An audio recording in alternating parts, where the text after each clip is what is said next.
یہی ہیں جو کہتے ہیں کہ جو لوگ رسول اللہ صلی اللہ علیہ وآلہ وسلم کے پاس ہیں ان پر کچھ خرچ نہ کرو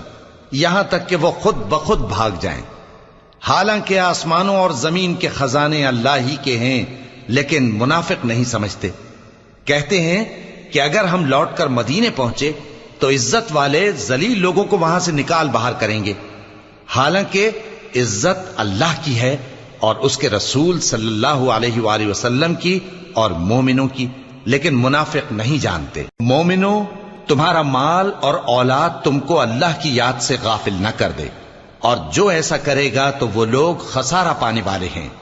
اور جو مال ہم نے تم کو دیا ہے اس میں سے اس وقت سے پیشتر خرچ کر لو کہ تم میں سے کسی کی موت آ جائے تو اس وقت کہنے لگے کہ اے میرے پروردگار، تو نے مجھے تھوڑی سی اور مہلت کیوں نہ دی تاکہ میں خیرات کر لیتا اور نیک لوگوں میں داخل ہو جاتا۔